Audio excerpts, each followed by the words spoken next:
Hi, good morning, everyone. Thank you for joining us today. We're just going to give it a couple of minutes for everyone to join us, and we're going to get started.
So hello, everybody, and welcome to our webinar today on Staying Ahead of Changes, a PLM guide. First, I want to thank everybody for being here and taking time out of your busy day and joining us. During this event, everybody's going to be on mute. However, there will be a time at the end of the webinar for some questions and answers. This event is also being recorded and will be made available for viewing and sharing with your colleagues within the next week or so. My name is Tanya Petralia, and for the next 30 minutes, Tom is going to take you through some of our common challenges that our customers face. Also, how product lifecycle management, PLM, will help you take control of change and improve the quality of your products. Also on the call is Anshul from our technical team and Shaya, our project manager, who will help answer your questions at the end of our webinar. So with that, let's get going and begin our webinar. Over to you, Tom. Thank you, Tanya, for that introduction. Welcome, everyone. We are so happy and thankful that you can join us today. So let's start by looking at the origins of change. There are a multitude of reasons that can initiate a change request or change order process. Typically, when we ask our customers about this, they say it can come from anywhere at any time. And when we ask how often change happens, they say something like every day or all the time. Everybody has a different idea of what change means, depending on your role, where you are in the company, or what your company produces. Change means something different to everyone. What does CEO mean to you, or ECO mean to you? For many people on the call, I'm sure this causes a bit of anxiety. Maybe you're even thinking, oh no, here we go again. For some, it means an engineering change order. For others, it's an enterprise change order. For some people, it's an engineering change. For others, it's an engineering change notice or notification. You might even use a different acronym altogether, a DCO, document change order, or even a PCO, potential change order. But it frequently feels like an emergency change order. And if you ask, when does this need to be completed? The answer is always yesterday or even last week. Managing all that change is the #1 challenge in most organizations. Managing change ranked highest in terms of their biggest workflow challenges. Things don't typically work right the first time. There's always pressure to make a change. It can come from the market, it can come from the field, it can also come from internal sources when making improvements to the product. But one thing is for certain, it can't be ignored. You need to go back and make that change. Now, everyone has a change process, even if it's not a great one. It generally involves spreadsheets, a lot of spreadsheets, or paper documents. Look a little closer at that sheet in the middle. It's a copy of a copy of a copy. Maybe it was scanned, or maybe even faxed. There's got to be a better way. But let's back up a bit and take a look at a typical development process.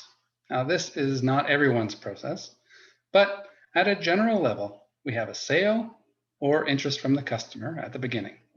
It could be interest in a product or a new product idea. Something must kick it off. Then there's engineering work that needs to be done. After that, we have production, or rather pre-production, production, service, and eventually retirement. Once again, this is a very generic view. You can substitute your own words or phrases in there. There are many systems designed to assist with each phase separately. At the front end, we see customer resource management. In the middle, product data management. And on the back end, we see things like enterprise resource planning, materials requirements or resource planning, and manufacturing execution systems. Very often, this can be a series of homegrown systems that are typically built over time as an organization changes and grows. It's not hard to see how inefficiencies can happen when information is in separate systems and travels through different departments, especially since there are probably not efficient processes or automation in place to share information from one system to the next. This is where product lifecycle management comes in. You may not realize it, but you're already doing PLM in one way or another. You have processes in place or you wouldn't be in business. But could they be easier, faster, and more formalized? How do you get information from engineering to the other parts of your business that need it? Could there be a better way to help ensure that you stay in business? The key here is process. There are probably many processes in your organization. And in its simplest form, there are things that need to happen, and they must happen before the next thing can happen. You need to know what happens next, and you also need to know what happened to get you to this point. Let's take a look inside process management. This is a very simple sample schematic of a typical process in an organization. Actually, this might be complex to you, or it might be overly simplified, depending on your company and your product line. But what you can see here is that everything is connected. If one thing breaks down, you feel it in the rest of the chain. The reason you implement a PLM system for process management is to make sure that everything is documented and accessible from a central system. It gives you collaboration across divisions and the business systems. You're probably doing all these steps, but there are bottlenecks that happen from manual processes. Time is being wasted, extra costs are incurred, and quality is jeopardized. PLM can make your product development process more efficient, get your products to market earlier, and empower every department to make your entire business run faster. Configurable new product introduction standardizes milestones, deliverables, and tasks by product line, business unit, product team, or any other designation. A structured bill of materials and items can be configured and managed in a single centralized system that you'll find is both powerful and easy to use. Collaboration with your supply chain in a secure environment ensures that you can quickly and easily approve suppliers and vendors, manage supplier audits, and supplier corrective actions. Okay, so product changes are always fully defined, reviewed, approved, and implemented in this collaborative environment. And finally, you coordinate, control, and track the complete chain of quality processes tied together in this single system. So today we're going to focus on change management and quality management, because change and quality go hand in hand. And quality is very often the reason for change. Change can come in many forms. The biggest one is the ECO, Engineering Change Order, Enterprise Change Order, or even Emergency Change Order, as we saw before. With PLM, product changes are fully defined, reviewed, approved, and implemented in one collaborative environment.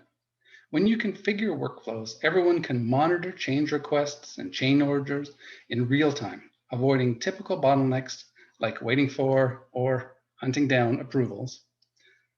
Full details of components or subassemblies involved in a change are just a click away, helping you to understand the impact of the change or to see what changed in the past. You can choose to view only the information relevant to you with easy-to-use filters. Everyone sees up-to-date data, avoiding costly mistakes in downstream departments like purchasing or manufacturing. Okay, so when you look at this, each one of these boxes represents a separate workflow in an organization.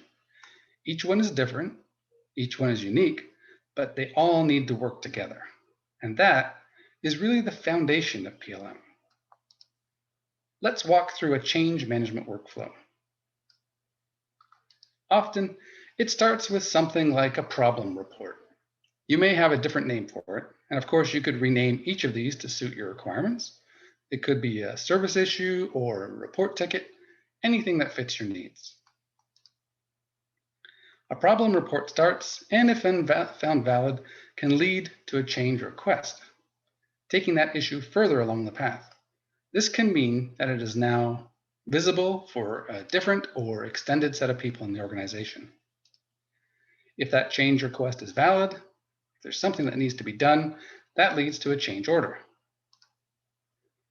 And when it gets to be a change order, it very often means that work needs to be done with items in the bill of materials.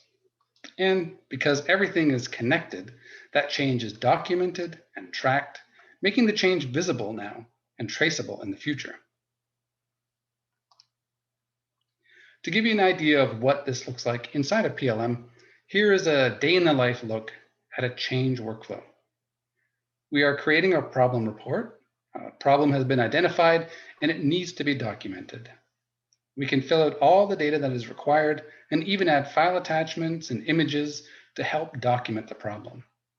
Notice from the very start, the problem report can be linked to the item. The problem report has a workflow associated with it, ensuring that the right people are involved. You can see that this problem report is in the completed state. But what happens next? Well, as you can see, it automatically creates the change request. We don't have to wait for somebody to remember to create it or to chase down somebody when it doesn't get done. There's automation that creates the change request based on the workflow that we set up. This is a change request workflow. We move through the entire workflow, assured that all the required stakeholders and participants are included. This one is now also in the completed state. And once again, we can rely on that same automation to initiate a change order. This is still related directly to the item and bill of materials. A change order might not always be related to one change. It could be a series of changes. So we can, of course, include more than one. Here we can see that these are grouped together in a Gantt chart. The next step is to delegate these tasks out to the team, again, all within the same system. And of course, that is guided by a workflow. Here it is in its completed state. This can result in a new revision, a lifecycle change from production to obsolete, say, or whatever else that problem report might lead to. Since all that critical information has been captured along the way, it can be reported on, giving you unprecedented access and visibility across your organization. This can be configured to show the reports and KPIs that you need, creating your own insight dashboard. Some examples are average time to close, or how many ECOs are on time, or more importantly, how many are late, and what product line is being impacted by all these changes. This will ultimately provide data insights, a pattern of change that you can see over time. Okay, we also have to think about how quality management fits in. The good news is that quality management is coupled directly to change management. PLM allows you to automate workflows to control quality chain from non-conformance identification and analysis to return merchandise authorization, corrective and preventative action, all the way to engineering change. Configurable workflows coordinate and track quality management processes, creating that closed loop to ensure that an issue that arises in quality will eventually find its way back to engineering. In progress or completed processes, whether related to change or quality or any other discipline, are fully traceable through a robust audit trail. So it's a complete 360-degree view of your quality data and critical processes that helps you prevent and rapidly respond to any quality issues. And this ultimately helps you create a stronger brand. So here we have the same workflows that we covered previously when looking at change management specifically. This time, let's walk through a couple of quality management workflows. It starts with an issue in the field. A non-conformance report is about finding a trend and deciding to take action. This can be a non-conforming product line, it can also be a supplier, or any number of different things. That often leads to a corrective and preventative action. That's a process you go through to identify solutions. You record what you're going to do, and you figure out how you're going to measure it. It can often be a longer process, but ultimately, that CAPA leads to a change request. You can see that this is a closed loop system. We don't keep information in a silo or send information in an email. It happens automatically. It's the same process automation we were looking at earlier. Non-conformance to CAPA to change request, which leads to a change order. And I think you can see where this is going. That leads to the actual changes in the item and bill of materials. Okay, let's look at a return merchandise authorization. This is a little bit different, but still under the umbrella of quality. An RMA can come in, and when ready, we have a link from return merchandise authorization to CAPA, to a change request, and if valid, over to a change order, and eventually to the items and bill of materials. All right, let's go all the way back to where we started. Paper documents, or electronic versions of the same thing, making their way through a manual, disconnected process. So, what do you think is easier to manage? This or this?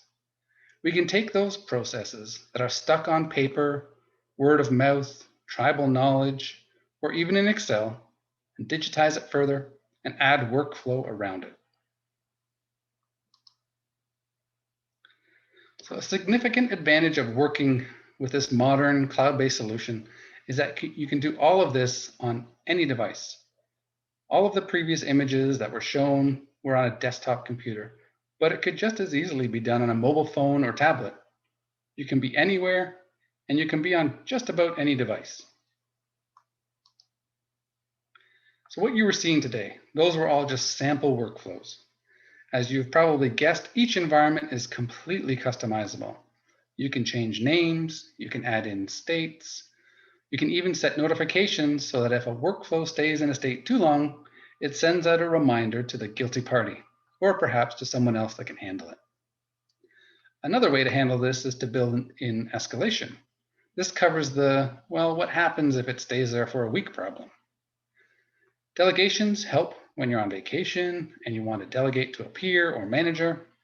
This is to make sure that your work is covered for a certain amount of time. Mandated comments. A part of the certain compliances, when you approve something or make a transition, you can force mandated comments or electronic signatures. All of this means when you're done with a workflow, you've checked every box, dotted the I's and crossed the T's, everything is done. Let's look at a couple of customer examples. Change management is a big reason why customers adopt PLM. POREX is dedicated to innovative porous materials solutions. From their international facilities, POREX uses their state-of-the-art technologies to design, manufacture, and deliver the porous plastic products that make life better for millions around the world. POREX is using PLM to link quality data, manufacturing data, product development, and design information in order to bring their products to market faster. And their adoption of a PLM in a cloud solution has resulted in easier access to product information outside of the office, the ability to configure new sets of workflows in just a matter of days, and they have eliminated a huge IT upgrade and infrastructure costs. So Sarco is a leading British-based manufacturer of steam management systems and peristaltic pumps and associated fluid path technologies. PLM has given Sarco global visibility of their internal quality processes. They have 10 separate manufacturing sites, so gaining control of the change process was an absolute necessity. Now, all technical support inquiries from 40 countries are handled through a single, connected PLM solution. Cloud-based PLM allowed for rapid deployment, and the ease of use enabled teams to learn and adopt quickly. And because they're all using one common system, quality managers and engineers are now able to collaborate and learn from one another. Well, that about covers it for our look at change and quality management. Any number of reasons can start a change request or change order. Change can come in from any direction and follow the workflow to where it needs to be. A change order, items, and bill of materials with a complete audit trail. This gives you a mobile and flexible way to handle change with the enterprise in mind, being able to not only manage change in engineering, but throughout the entire organization. PLM brings together the change and quality processes to create a closed loop system, and that brings you traceability and the visibility that you need. The solution is called Vault PLM.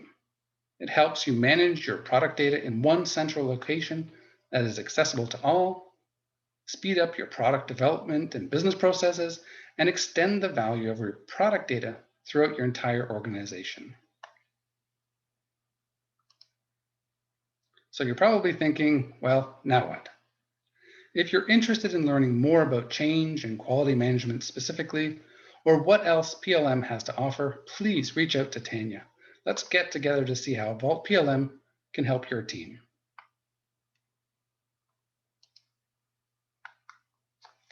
All right, so that brings us to the end of the presentation portion, but we do have time for questions. Tanya, do we have any questions in the queue? Thank you, Tom. We do. We have a question.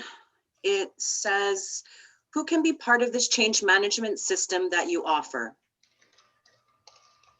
Shia, would you like to answer that? Yeah, sure, absolutely.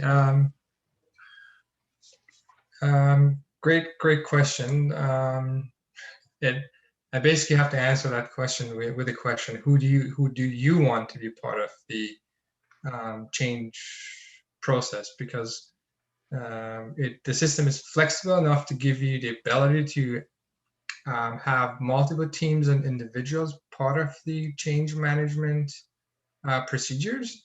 Usually change doesn't just cover a specific department like engineering, it covers multiple departments. So it's pretty easy and flexible to have people from different teams being part of the decision-making of creating a change and approving it.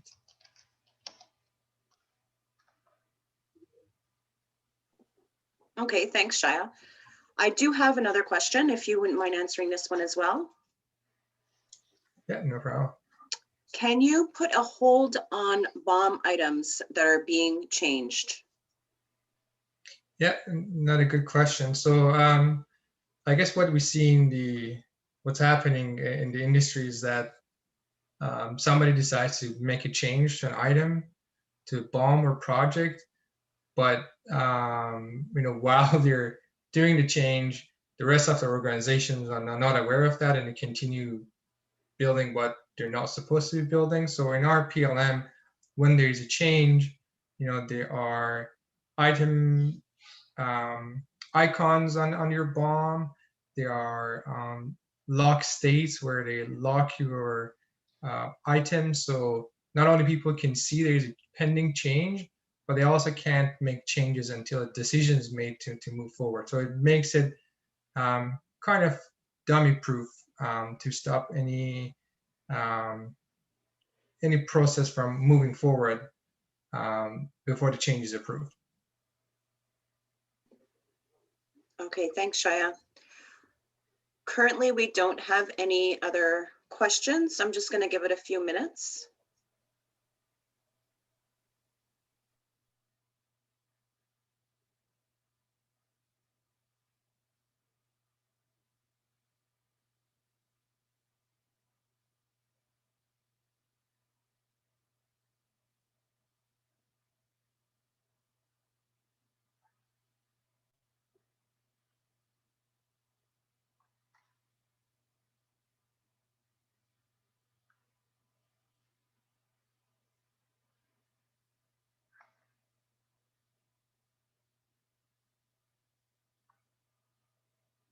All right, Tanya, that's probably good. Okay. Yeah, there's no more questions. So Tom, if you want to Wrap it up. Okay. wrap it up, that would be great. Okay. So just before we sign off, please keep an eye on the SolidCAD events page for more webinars over the next couple of months, covering topics like supplier management and new product introduction. And a recording of all the SolidCAD webinars can be found on our YouTube page. I just want to say thank you from the whole team, and we hope to hear from you soon.